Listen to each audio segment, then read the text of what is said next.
Welcome back, Weirds and Weebies, to Challenging Doge, where today we are covering the new hero, Corvus, in Update 40 for BTD6. Oh, and also, I guess we're doing an Unpopular CHIMPS on the Energiser, but who cares about that?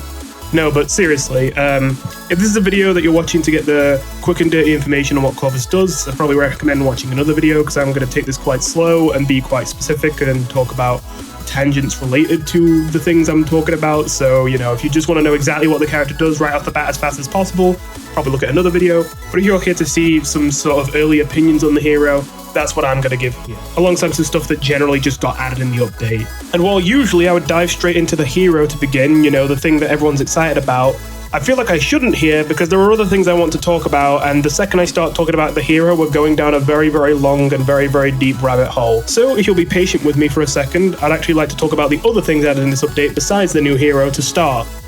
First of all, we got a new expert map, and you always know I'm excited to see a new expert map. Because while I might not be sort of an expert map connoisseur, you know, I tend to prefer my advanced maps, expert maps are still very interesting to see, and I especially like when they bring a new one to the table that really flips the gameplay of BTD6 on its head. I just feel like we don't get them very often. It feels like most expert maps are either just here's a bunch of lanes, or it's, okay, we figured out that snipers make expert maps too easy sometimes, so let's just make this expert map fuck snipers the map. And while I understand why you can't make snipers just have full map range on every expert map, and I would agree to not do that, I always feel like whenever they try and make sniper hate expert maps, they go overboard to the point where it's just like, oh wow, like you couldn't just leave it at making snipers less effective on this map. You had to make them actually unusable on this map. Like, why? It feels like a lot of expert maps that try and get around the typical infinite range tricks people use to make expert maps not so hard might succeed in doing that, but do so by severely reducing the amount of different strategies that are viable and making the map extremely infuriating and unfun to play. And I think Ravine is a pretty good example of this. I don't hate Ravine outright, I at least appreciate how unique it is, but Jesus Christ, man, I don't find it really fun to play a map where there are so many lanes that infinite range towers feel necessary, but also the lanes are so far apart that it feels like things like the heli are useless, and there's way too many walls and line of sight blockers for things like the sniper to be useful. It just makes it seem like flagship carrier and aces are the only way to go. And while, you know, that's kind of cool at first, when so many expert maps start to devolve into that, it gets kind of bad. I don't have a better word, it's just bad, it's boring. Now, I don't think they've always been awful at this. I definitely feel like Darkest Dungeon was much better than a lot of previous examples, and I feel like, you know, there are actually some unique strategies that work particularly well on Darkest Dungeons you wouldn't typically see on an expert map. Things like using guided magic wizards to shoot through walls actually feels like a little bit more than just a tiny gimmick in this map, and actually feels like a relatively important mechanic, and makes it feel like things like Archmage could actually work on a map like that. So I know there's a decent amount of beating around the bush, but the new expert map came out, and at first it looked like it might be another one of those not really expert maps, which I wouldn't have had a problem with because it looked unique, but I definitely already could feel the kind of people saying, ugh, how dare they call this an expert map? Because it was a single lane track, which while not long, also wasn't that short compared to other expert maps, and the main gimmick just seemed to be that there was barely any space to put your towers and a decent amount of line of sight blockers. But it seemed like that could just easily be remedied by getting something that is extremely high DPS but extremely small range, like Attack Zone, and just hyper buffing it in one spot and watching it shred the whole game, which would obviously make it not necessarily an expert map. But then we discovered the gimmick of this map. The whole gimmick of this map is that there is a little monkey frozen in ice that you can see in the water with a 10 inscribed on the top of it. And while at first I thought this is an Easter egg, it's actually a warning. Whenever you place a tower, 10 rounds after they are placed, and every 10 rounds after that, they are frozen into a block of ice, completely disabling them. And the only thing that you can do is wait around for them to thaw out. And then once they thaw out, they go back to being usable again. This is a really, really cool gimmick because it's 10 rounds since they were placed. So every time you place a tower, you're now forced to think ahead and think, okay, if I place this tower on round 8, that means I won't be able to use it on round 18, 28, 38, 48, 58, 68, 78, 88, or 98. And I have to think ahead about that, like, you know, the consequences of that. I think that's a really cool mechanic. I only had one problem with it while playing the map myself, although I've only played on easy and hard mode so far. That being, it does seem really annoying that, I don't know why, but at some point it seems to shift from one round of being frozen to 2 rounds. I don't know if it keeps going up beyond 2 rounds. I haven't seen it freeze for longer than 2 rounds yet. But I don't like that shift. One, because it doesn't give you any indication of when it happens, and you just got used to only being frozen for 1 round. And so I actually have already died because I expected my towers to unfreeze the next round, and then they just didn't, with no warning or no indication it would happen. And also because that completely fucks up the planning I already did, where I was like, well, it's fine if this freezes on every 7th round because this will still be there and that won't freeze until the 8th round. But once they start freezing for 2 rounds, then there's obviously going to be 1 round where they're both frozen and then I die. And it's like, okay, that's kind of bullshit. You didn't have to do that. And if it goes up to 3, then especially fuck you. But that being said, overall, it still looks like a really, really fun map with a really cool gimmick. Just maybe one they went a little bit overboard with. Maybe. I don't know, it might turn out that the layout of the map makes it easier than I think. I certainly wasn't playing optimally because I was also trying to force myself to use the new hero on an expert map I've never played before with a gimmick I was still trying to understand. So, you know, maybe it's not as bad as I think, but certainly it was very infuriating once it got to 2 rounds for me. Overall, though, it still looks like a really cool expert map, and I'm quite excited to give it a real go and maybe even try it for chimps, because it does look like a map where you actually get to use some towers that typically aren't used in expert maps. In particular, it seems like we finally might have a map where the mortar might be good, considering infinite range is valuable on this map, and on top of that, because it's a 1-lane map with loops in it, you can just aim the mortar at the loops, something which no other expert map really has. You don't even have good curves on expert maps, which is why the mortar has felt pretty unusable on a lot of expert maps despite it having retargetable infinite range. And you know, it feels like the mortar doesn't get enough love in this game, so it's nice to finally see an expert map where it feels like it's made for a tower like the mortar. Who knows, maybe Blue Incineration will be the meta on this map. That might be a bit of a stretch, but I'd be interested to see it. Okay, I know there was already a decent amount of time spent on just talking about the first new thing, but that was probably the biggest of the new things to talk about. Quick fair warning, I'm going to be very stuttery in this episode because of the fact that this whole voiceover was recorded on very short notice, and although I have trimmed it down to spare you some of the stuttering, I've cut out about 30 minutes of and lost cat tangents, but still there's a bit of stuttering in it. Sorry about that. This is what happens when I have to put together the voiceover for a video in one day without any sort of planning or scripting or going over it first.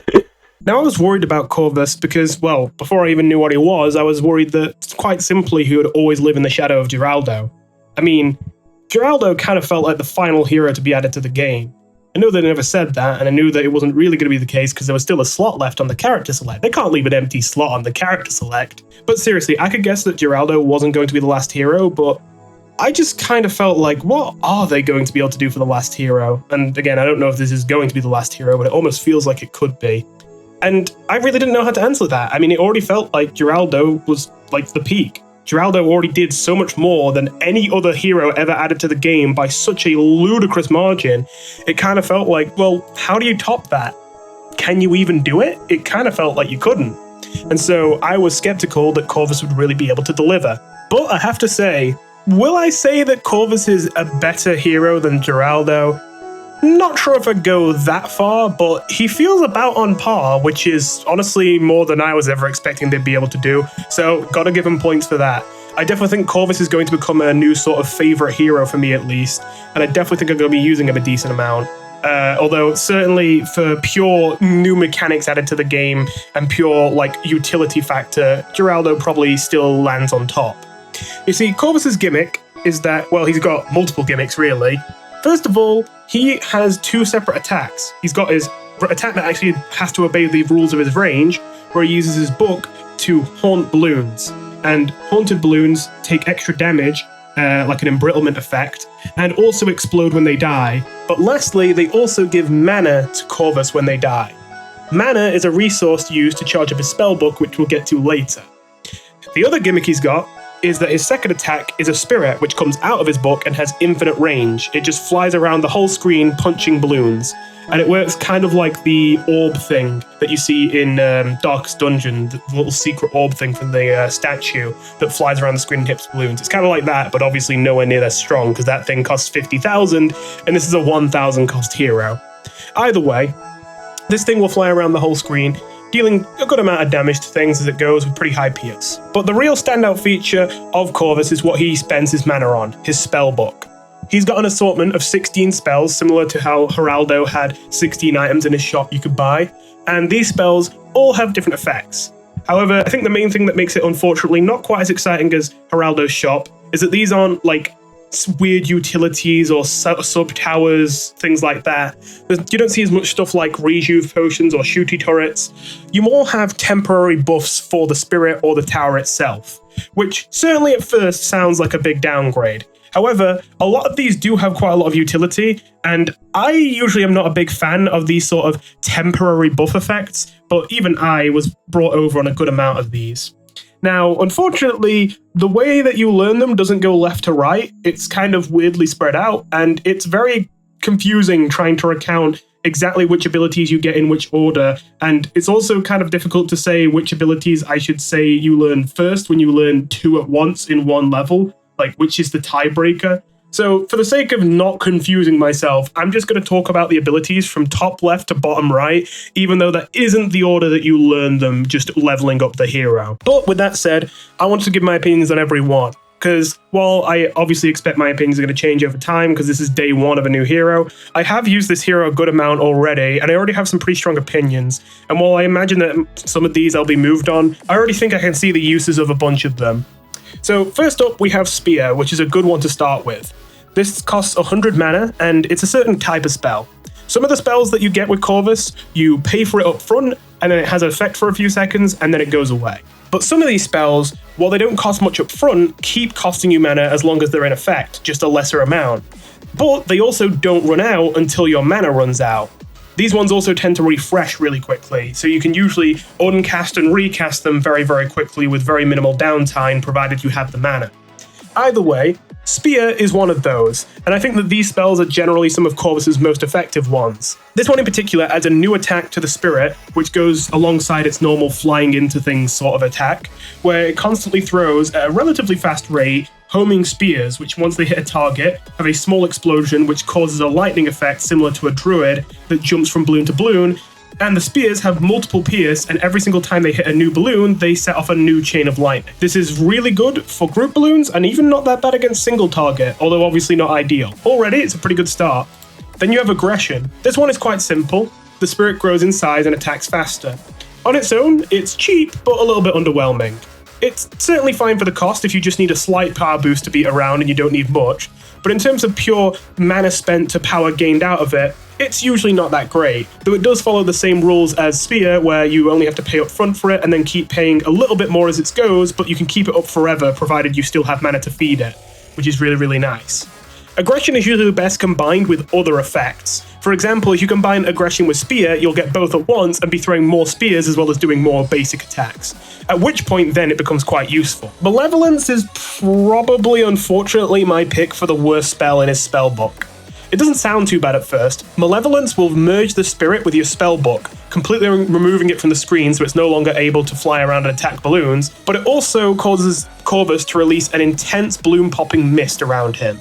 This is essentially an especially powerful reactor sub around the range of Corvus. And while this does do good group balloon damage, you have a lot of options to deal good group balloon damage, and a lot of the other ones aren't much behind the power level of Malevolence, while also having infinite range because they come from the spirit itself, which can go anywhere, rather than being restricted to Corvus's range. Not to mention that Malevolence also, of course, disables your spirit, which also disables you from using probably more than half the spells in your spellbook, considering most of them are connected to your spirit. So, Malevolence really disables a lot of your options, restricts your range, and only provides you decent group balloon damage as a result. The only thing it really has going for it is cheap and it isn't that hard to spend enough mana to keep it up for a while. And of course, in fairness, if things do leak through your Malevolence aura, you can just turn off Malevolence and the spirit can just go fly and chase the leaks. And that's quite nice. But overall, usually I don't really ever want to activate this ability, and I think it's the worst thing in his kit. Then there's Storm. This one is once again another one where you pay a small amount up front and keep paying mana to keep it in effect, and it causes the spirit to unleash an onslaught of energy blades, sort of like tacks that shoot out in multiple directions that fly quite slowly through the sky. And they are very good for just spamming shots all over the screen. They do really good Moab damage, and they do decent group damage as well. They just are quite simply really, really powerful. There's not much to say, really. They're just very, very strong. This is definitely one of the ones I would highly recommend using the most, more than almost any other spell in the spellbook. I think I would confidently say it is the best DPS spell in the spellbook, at least. Then you get Repel, and unfortunately, Repel is one of those abilities that sounds very good, but then disappoints you very heavily. Repel gives the spirit a force field that pushes back balloons whenever they are touched. And at first, this might sound like a downdraft effect, and that does seem like a good comparison. Something that knocks back balloons when you're close by that also has the ability to move anywhere on the screen, but they have to be close to their targets to be able to do the knockback. That sounds a lot like Downdraft, and Downdraft is a very powerful tower, so you might have thought that Repel would be a very powerful spell, especially considering it's practically free to activate. Again, it does cost mana, 150 of it, but mana does not cost money, it only requires that you pop balloons. So, you know, good deal overall. Here's the thing though, Repel sucks. It moves balloons back, but it moves oh my god, Jesus. It moves balloons back like 1 centimeter every single time it pulses, which means it struggles to even hold back balloons, let alone pinks, let alone rainbows. This thing is pathetic at its job, and if the spirit is moving too much around the screen, it will constantly let things through anyway. It's only really good at stalling things for a long time when it's able to stay relatively still, and even when it does that, as I said, faster balloons just run right through because its knockback is that pathetic. Not to mention, this is not one of those abilities you can keep in effect the longer you keep spending mana on it. You pay up front for this, and you wait for a cooldown. It only lasts like 5 seconds before it's gone, and that's 5 seconds not fast forwarded. About. I don't know the actual timing, but that's my gut feeling, just going off of like in-head counting. It's not a long stall effect at all, and it's a very weak one, so it's honestly probably his second worst spell in his spellbook. It's kind of worse than Malevolence, but the only reason I put Malevolence lower is because Malevolence is just pure DPS, and group DPS at that, which is something this tower's already good at and has a lot of spells for. It kind of has no use case. Whereas I can see a world where you're just desperate enough to stall that you're alright with using Repel to stall. I just wouldn't recommend doing it, you know? So that's why I would put it second worst rather than worst. Echo is an interesting spell. It splits the spirit in two, giving you 2 copies of the same spirit. The copy always targets first, so if you want the 2 spirits to split up, you can put the main spirit on strong targeting or some other kind of targeting. While this is an instant double to your DPS, it's actually not super good on its own. Especially because, once again, this is not one that you can keep going by constantly spending mana, this is a one-off.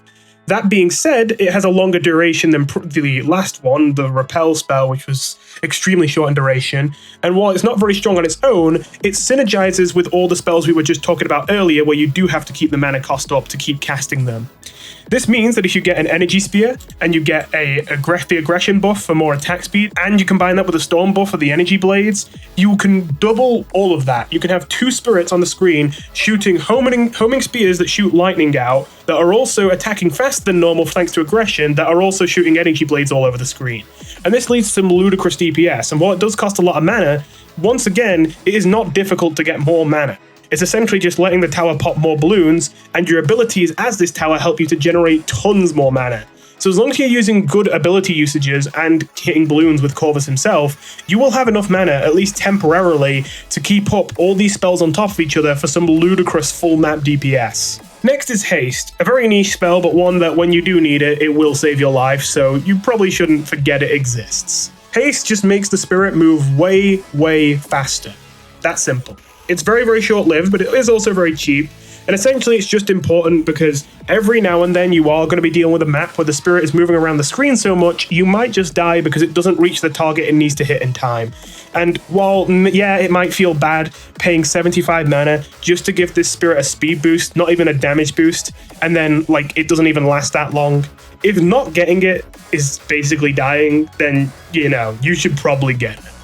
And situations where not getting it will cause you to die, while they aren't going to be super common, are not going to never happen. I can tell you that much. Anyway, Trample allows you to send a stampede of spirits down the track, crushing balloons as they pass. It's basically sword charge, very good against group balloons, doesn't really clean up anything that is ceramic or above when you first get it, although once you upgrade it a little bit more by just getting higher level, it will start dealing with up to fortified super ceramics, although it will never get to the point of being able to deal with Moabs even at level 20. Frostbound is upgraded Repel. Frostbound, very temporarily, for 170 mana, allows the spirit to freeze balloons that it hits. And it's very, very good at stalling thanks to that. However, once again, it lasts an extremely short amount of time, just like Repel. So while it's certainly the better stall option when compared to Repel, it's also not a great stall option still, but it is a stall option that only costs mana and not money, and that means it's still going to see a use from time to time, especially since it's got full map range technically. Ember, instead of freezing balloons, will have the spirit temporarily drop fire droplets onto the track, which are basically like giga powerful wall of fire effects. And yes, the DPS of this ability is crazy. The main downside, though, is that it's very, very short-lived, just like a lot of these other ones. But it is another one you can duplicate with the Echo spell, so that's even more power you can cram in as you want. Ancestral Might is a spicy one. It is extremely good in terms of pure damage numbers and probably the best spell in its spellbook for that. However, it has quite a severe downside. It costs 440 mana, the second most expensive spell in the spellbook, and it forces you to merge your spirit with the spellbook like Malevolence does. That is probably the biggest downside of the spell, because without having the spirit out, not only do you have limited range, but you also are way more likely to lose to leaks. Just simply, you have the damage to kill the things, you just didn't hit the thing, and the cooldown you have to wait before you can attack again is too long to catch it. And without the spirit to catch leaks, without other towers to help, you're going to be in a sketchy situation.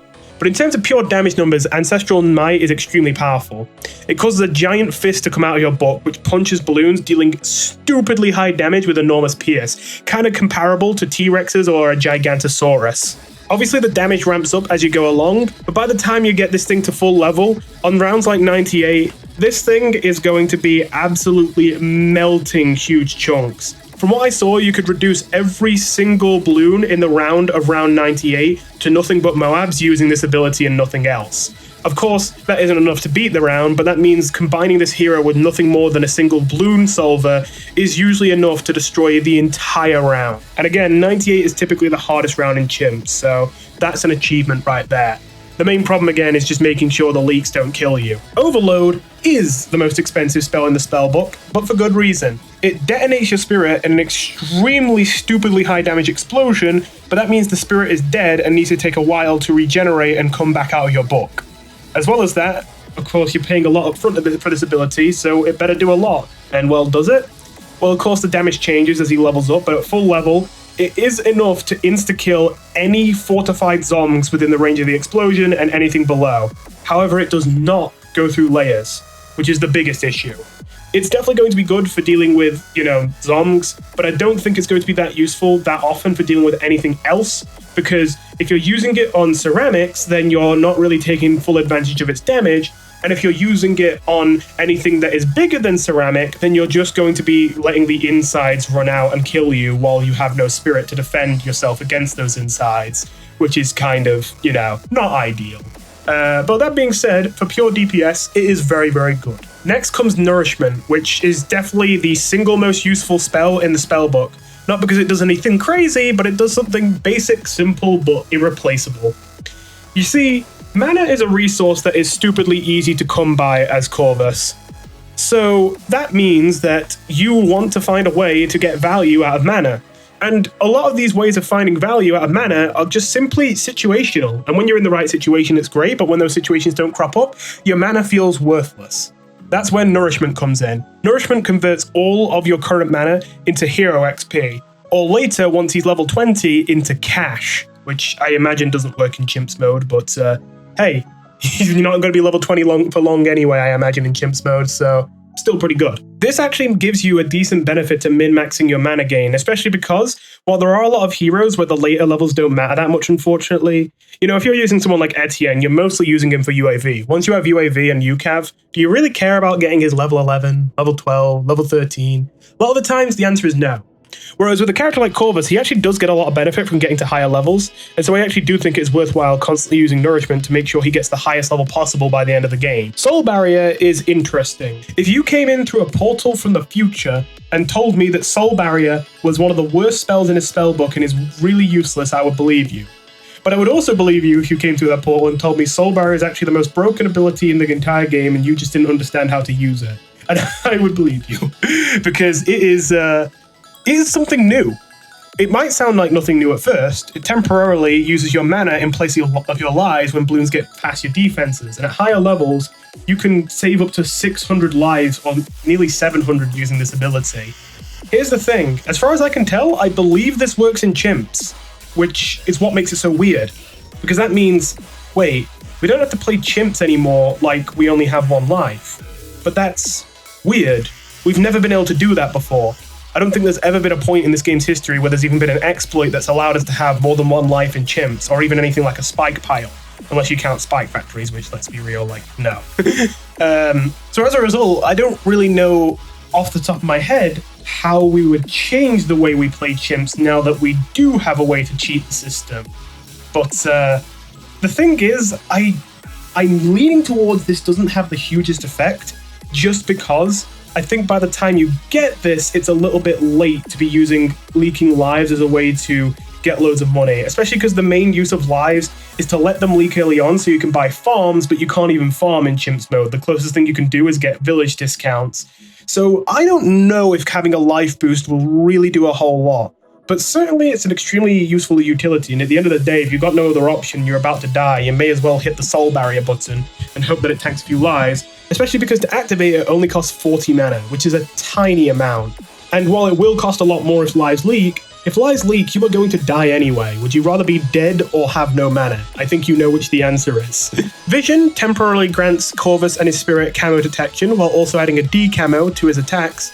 And finally, Recovery stops all spells and attacks from the tower to allow Corvus to go into a deep meditation that replenishes the recharge time on his spells at a much faster rate. This might sound relatively insignificant at first, but in my experience, you are absolutely spamming Nourishment during your downtime using Corvus. And the more you spam it, the better, because that means more hero XP, which means less money having to be spent on your defense, which means effectively more money in chimps, and any roundabout way to get more money in chimps without having to use farming is a big deal. It has been really nice being able to save up huge amounts of money at times almost any other strategy would be struggling using Corvus and his mana as my resource to be spending rather than money. And so that means that finding ways to use these resources as effectively as possible is really, really important. So it is absolutely worthwhile to use Recovery to recharge things like Nourishment a lot faster so that you can keep spamming it. It does have an upfront mana cost of itself of 140, but you can gain that mana back so fast it's basically always worth it so long as you didn't need Corvus to be attacking right then. If you did, obviously then there's a problem, but if you didn't, you're in good hands. Not to mention that this stacks, there's no limit to the amount of spells at once it can be speeding up the recharge of, and so that means if you use this effectively, you can be getting a lot of spells back extremely quickly and having basically no downtime on this tower. So that covers all 16 of Corvus' spells. Alongside his spells though, he also has 3 abilities. His level 3 ability is pretty simple. He swings a scythe around him in his range, which just deals some very high area of effect damage, although it doesn't have as much pierce as you might expect.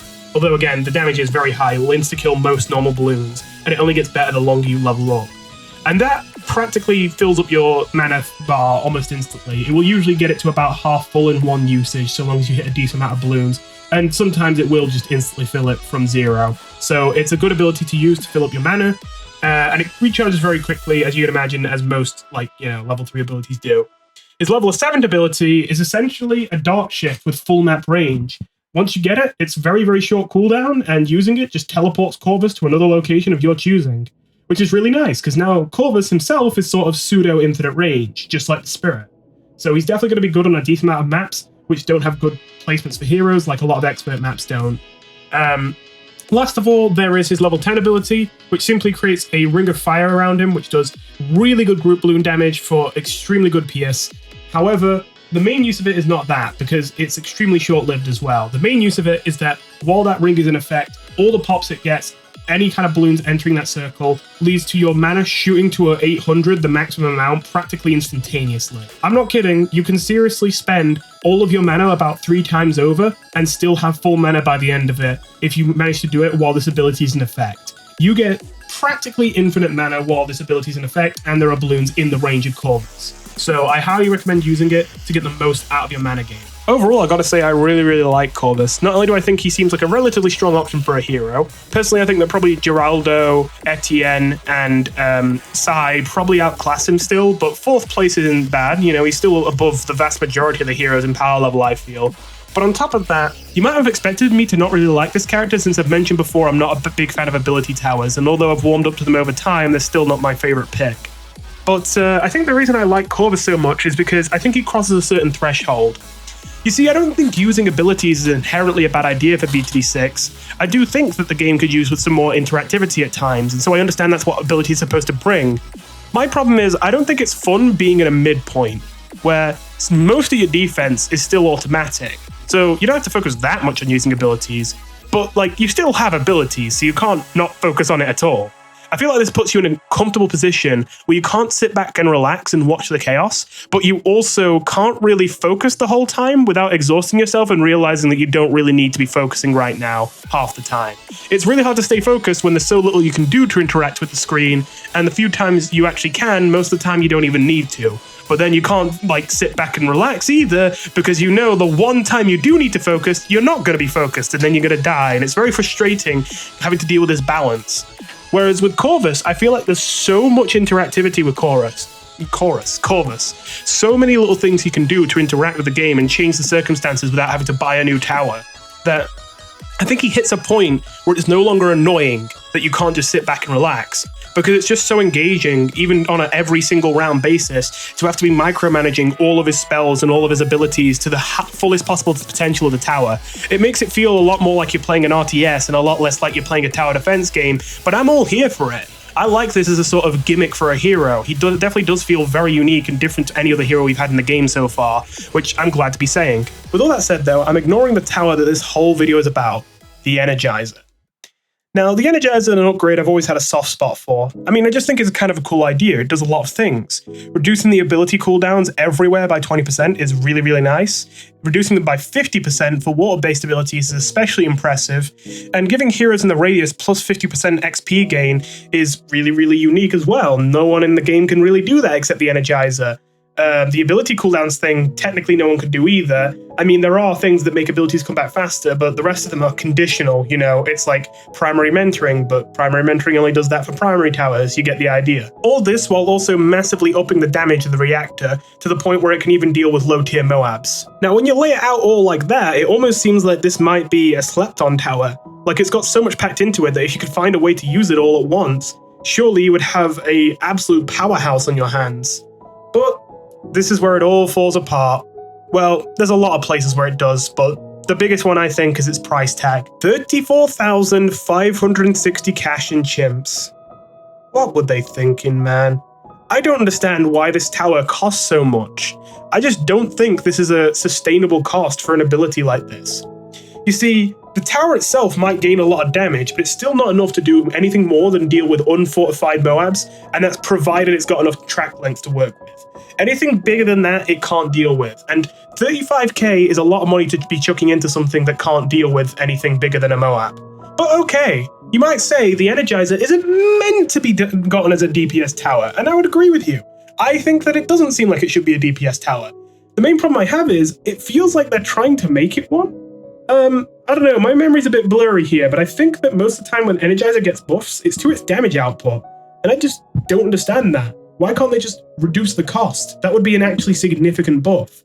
Because you see, a lot of the abilities it provides sound good on paper, but actually aren't that useful. For example, giving heroes in range 50% faster XP gain. Really, really cool, really unique, no one else can do that. You'd think it would make a massive impact, and yet no one uses it for that a lot of the time. For the most part, you don't see the Energiser at all. Or why don't they use it for that? Well, my answer would be because what heroes that don't already get level 20 by round 100 in chimps mode anyway actually need Energiser to get more XP? A lot of the heroes in the game already reach level 20 by the final round anyway, and it's not that important to get Energiser, but beyond that, how many heroes actually have an important level 20 or even level 19 ability? There aren't that many if you actually start looking. Genuinely, off the top of my head, I'm thinking, oh, and by the way, I mean in chimps, not in free play, so Geraldo level 20 doesn't count, because while Paragon tokens are important, you're not getting a Paragon in chimps. It's literally not possible, so, you know. But with that said, the Energiser, I think, is just not very useful, because there aren't that many heroes that actually want the increased XP gain. Like, the only heroes I can think of with big level 20 abilities that you really, really want off the top of my head is I think Azili level 20 for the Moab Hex on the bad is really good. But the thing is that an Energizer is more expensive than a First Strike. And if the only thing you need the Energizer for is for Azili to insta-kill the bad, then why didn't you just get a First Strike, which costs less than half that amount? You know, it's a hard pill to swallow. The other one is level 20 on Striker is quite important because not only does it refresh with your level 10 ability the cooldowns of all bombs, shooters, and Moabs on screen, but it will also give them double damage temporarily, which is an enormous buff in fairness. However, if I remember correctly, Striker Jones already reaches level 20 on basically every map in the game before the end of the game without Energizer. So, yeah. I don't know what strategy wants to use Energizer for hero XP gain in this game, and I think that's a massive shame, because I gotta say, I feel like a lot of level 20 abilities for heroes should be buffed. I feel like a lot of heroes should do more with their level 20s. I feel like the level 20s should be like a, holy shit, they get to do this now kind of thing, rather than a, oh, the ability that I've already found useless for half the game now does 20% more damage. Woohoo! You know, it's just a lot of them really aren't that impressive. So yeah, I would like to see that change to make Energizer better, but beyond that, there are other problems to address. It sounds like it's insane, halving the cooldowns of all water monkeys. I mean, when you look at ability timer reduction abilities, they're usually like 10%. 20% is the most you get from Energizer for other towers, and that's on a 35k cost tower. But then you have 50% on water-based monkeys, and you might think, oh my god, that's insane, man. Well, I guess you gotta use this with water-based monkeys then. But then take a look at the water-based monkeys' abilities. You got First Strike, and you've got Pirate Pull. Don't get me wrong, these aren't useless abilities, however, you might notice they're only really good against single-target balloons. When it comes to actually dealing with, you know, lots of balloons on the screen, this is not very helpful at all, and there are no water-based monkeys with significant abilities that actually help you deal with things like ceramics, like 98 with all its group balloons. Like, you can thin them out a bit with First Strikes and like boat pulls, but you can't really significantly decrease the amount of balloons on the screen. So you don't really get to get a lot of power out of the water monkey ability cooldown being halved. The only people who it's really significant on is if you put a Pat in the water and give him the 50% faster ability cooldowns, or you use it on Admiral Brickle. But both these characters, once again, aren't super impressive at level 20, so while that's a valid strategy, it's also probably not a super competitive strategy. Well, I don't know, I have to admit, I've been meaning to, but I've never gotten around to trying Energizer with Admiral Brickle. And I could see how, since Admiral Brickle's level 3 is so powerful, having a much higher uptime on it with the Energizer could be useful. But that's something to try out another time, I think. That just leaves its ability to reduce all cooldowns, not just water-based monkeys ones, by 20%. And that is a significant ability, and certainly if you've got a more ability-based build, that's really useful. But for 35k, it's just too much to stomach. It's only helpful in ultra late game, by which point, you know, it's ultra late game. There's no rewards for, you know, playing ultra late game for the most part, so it doesn't really matter. It's irrelevant to the discussion of chimps mode. Now, I understand that you could make an argument that maybe Energizer becomes stupid powerful in ultra late game if you make it so that it costs less than 35k, but I would clap back with, well, you can already farm so hard in ultra late game, any amount of money is kind of trivial. So I actually kind of disagree with the idea that Energizer needs to be this expensive. In Chimps mode, it being this expensive kicks it out of being usable. And it only has to be a bit cheaper to be one of the most unique and skill testing options in the game, in my opinion. I mean, using this to its fullest potential requires some real creative strategy building and really good usage of abilities. So I feel like it really should be buffed to a usable tower in Chimps. And the only downside of this would be that it maybe is a bit cheap to get for ultra late game, but ultra late game isn't supposed to be balanced, so I don't see why that's a problem. I mean, technically Ultra Boost is broken in ultra late game, but are we going to say Ultra Boost needs nerfs? No, Ultra Boost fucking sucks. If anything, it needs more buffs, you know? So Energizer seems like it really needs a lot of help. I'm mostly trashing it here in this video. I'm not trying to make it out like this is terrible. I know that Energizer can be used and it can be fine. But ultimately, it just seems like there is no use case for the Energizer where there isn't something that could do the job better. I still have such a soft spot for this tower that I want to show it off anyway in a video, and I mean, this was the perfect opportunity. I wanted to see Corvus at level 20, and Energiser let me see Corvus at level 20. And I will say, I think that Corvus being added to the game is an indirect buff to the Energiser, because he's actually a hero that's worthwhile getting to level 20, where the Energiser sort of feels helpful. I don't know if it's really proportionate. It felt like here I was causing myself more trouble than was necessary just to be able to show off level 20 Corvus, but there is a chance that Energiser Corvus is a decent strategy. That being said, overall it still seems like the Energizer's a bit in the dirt, and I really want to see a significant price buff for this tower. This thing should cost 25k, not 35k. And you might think that sounds really radical and out there, but reminder, if we're talking about good group balloon damage, the Balloon Solver can deal with up to unfortified BFBs for only 23k in near infinite amounts, while also having more range than the Energizer. So yeah, the Balloon Solver's outdoing the Energizer in the damage department while costing 12,000 less. And yes, you might have the utility with the Energizer, but we've already explained how the Water Monkey utility is niche. The ability cooldowns is nice, but it's overpriced at the amount it is for only a 20% boost. And the hero XP gain is extremely niche right now because there's so few heroes that actually want it. And the one hero that seems really, really good with it, Azili, is useless because of First Strike being cheaper. At least in the case of Corvus, at level 19 he gets the ability to haunt Moab balloons, which makes them essentially have an embrittlement effect on him, which is actually quite significant. And it also means he can gain mana from Moab balloons, which obviously increases his mana gain. Not to mention, just generally at level 20, his base damage without any spells being cast is very, very high in fairness. I just want to see more from this tower still. I think it's so disappointing. It's such a cool tower. I'm so sad that it just doesn't really have a good use case. Especially because compare it to Sub Commander for only 27k and you'll see the massive differential in power and utility from these two towers. It's not that Energizer doesn't have things that it could be really useful with.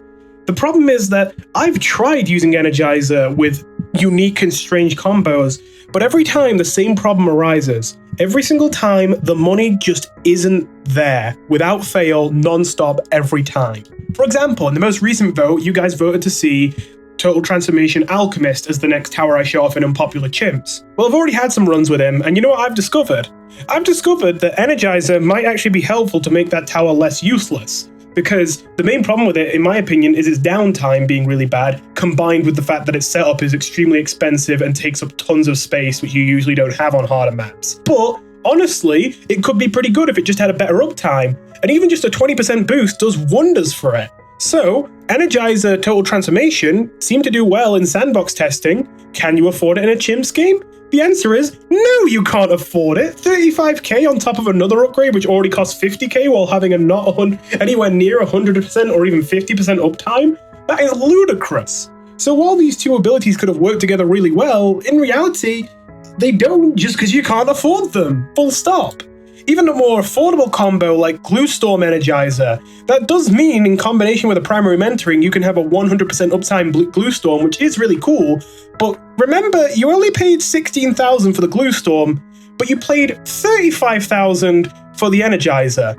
You went from paying 16,000 for a 2/3 uptime ability to paying 50,000 just to get that last third of uptime. It's not a good deal. Hell, I could even see turbocharge spam when combined with primary mentoring and the Energizer actually being a pretty good strategy, which would be pretty novel and pretty unique. But once again, Energizer is just too expensive. I wanted to use Energizer with Super Monkey Fan Club to improve its uptime, but once again, it's just too expensive. It needs to be cheaper. Or at the very least, if it's going to stay this expensive, I think it needs to improve the ability cooldowns better than 20%. It's really not, well, it's significant enough because anytime you need an ability cooldown, it's usually important enough that any amount is going to be valuable to you. But considering if you take that out of the picture, just pure the amount of money you're spending for the amount of value you're getting, unless you're exploiting the value of this extremely effectively, this is usually a terrible deal for only a 20% increase to your uptime. Well, anyway, with all that said, I would talk about what's happening on the screen, but honestly, for the most part, this run is pretty self-explanatory. Just whatever you see happening is what I did. I just powered up Corvus as much as I could. I don't actually, as far as I can tell, I don't think outbuffs are very useful on Corvus. I just thought for the sake of the video, you know, I'm showing off Corvus, let's push him to his maximum. I even, when it was a little dumb earlier, and it probably already passed, but on my first run that I failed, I threw a bunch of money into a call to arms just to power him up even more, which ended up biting me in the ass and causing me to lose because I didn't realize that my freeze ran out faster than it was going to and I wasted all my money on the call to arms. But either way, yeah, there's not that much to comment on with this run. I ended up getting a balloon solver just because that dealt with catching leaks a lot more effectively. And, you know, it's just nice peace of mind. Just having a balloon solver near the exit just means now whenever you see anything that is a BFB or smaller near the exit, you just know, okay, I don't have to have any of this panicky, ooh, will it defend, won't I? I've got to keep my finger hovered over the escape button, oh god, oh god, oh god, oh god. Instead, it's just like, oh, well, I know that Balloon Solver melts that. There's no way Balloon Solver fucks that up, you know? So I can just happily watch things just barely graze the exit with the knowledge that they definitely won't get that far and they won't cause me to die because Balloon Solver is just that good. You know, just nice peace of mind, especially because I've already got a lot to micromanage and focus on with Corvus alone. I get the missile sub just because it's a nice infinite range tower that also helps me pop lead early on. I get the crossbow dart monkey just to give intel to the subs while also dealing decent lab damage. I get the sub commander honestly mostly just for fun. It is also bad damage, but there is definitely better I could have gotten for this cost if I wanted to. But I already have one sub of each path here, and sub commander buffs all 3 paths of the sub. If you didn't know, it doesn't have to be bottom path. So we are buffing the damage of the missiles and the Energizer with this sub commander, which is just a nice little cool bonus synergy. I got obviously the missile to a first strike later to deal with the bad, because the bad is the one thing that Corvus isn't very good against. It doesn't really have anything that's a particularly impressive single target damage, except the explosion, but the explosion only does enough to insta-kill fortified like zongs, and it gets you through like 1 damage phase of the bad, but that's about it. And considering you kill your spirit and lose more than half of your mana casting it, you're not really going to kill a bad with it often. The ice tower obviously is always a must-have for freezing these super ceramics so they don't just run to the exit and destroy me. And honestly, it might not have been super important for me to get this primary mentoring, but mostly I got it because, well, at this point I already knew I was getting both a balloon solver and an ice tower, and I'm not gonna lie, I'm just a big fan of primary mentoring and primary expertise. I just think they're really cool upgrades. They might have honestly been a bit overkill here, and they might have been, like, not super worth the money, but I just like it. And I mean, I was thinking of getting a double village anyway. With all that said, that's the new hero Corvus, as well as the Energizer. As I say, I don't have that much to say strategy-wise here because I don't actually recommend the Energizer. I just think the Energizer is really fun and this was a good way to show it off while talking about the new hero. And I really, really want to see this tower buffed. I want to see a version of this game where Energizer is hard meta, no joke. I want to see that because I genuinely think it could be one of the most fun and engaging towers to mess around with out there. But it's just not good right now and it never has been at any point in the game's history. I guess it's at least not awful. It's definitely not as dead as some other towers out there, but it just never rises to a high enough power level to be worthwhile. With all that said, thank you for watching, and I'll see you in the next one. Okay, sorry, just before we end, I think this is a real testament to what I said about the Energizer needing buffs. Like, holy shit. I went back to the wiki to check that the Energizer hadn't received any buffs I wasn't aware of, and yeah, it really hasn't received a lot. And a lot of the things it has received is just damage buffs, like I said, I felt like was the case. But apparently there was an undocumented bug in Update 34 where its ability cooldown effect was doubled for land towers and even boosted for water towers. This is fucking insane, and I never knew about it, and I didn't hear anyone talking about it. I never heard anyone say, oh, Energizer's broken now. So I think this is a testament enough. Maybe it's just one of those things where not enough people knew, because, I mean, in fairness, I didn't know until I went back and looked at this, but, like, holy shit, you'd think people notice if there was, like, a bug that made a 5th tier literally twice as powerful one day, and if that literally happened to the Energizer and it didn't make it good, I think it says some things about it. Please buff the Energizer, please.